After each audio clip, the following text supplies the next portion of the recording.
hecho inédito, el ministro Eduardo Medina Mora presentó ayer su renuncia a la Suprema Corte de Justicia de la Nación. Medina Mora fue designado hace 4 años y 6 meses a propuesta del expresidente Enrique Peña Nieto e ingresó a la Corte en marzo de 2015 para un periodo que concluiría en 2030. En su cuenta de Twitter, el vocero de la Presidencia de la República, Jesús Ramírez, informó que el presidente aceptó la renuncia del ministro y envió a decisión del Senado conforme a lo que establece la Constitución. Además, el presidente de la Junta de Coordinación Política de la Cámara Alta, Ricardo Monreal, confirmó que la solicitud fue recibida y anunció que será analizada el próximo martes.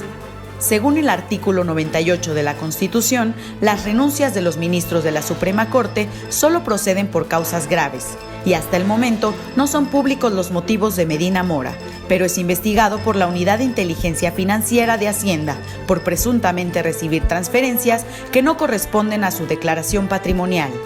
Lo que sigue, de acuerdo con el artículo 96 de la Carta Magna, es que el presidente de la República someta una terna consideración del Senado, el cual, previa comparecencia, designará en un plazo no mayor a 30 días al ministro que deba cubrir la vacante. 21 Noticias.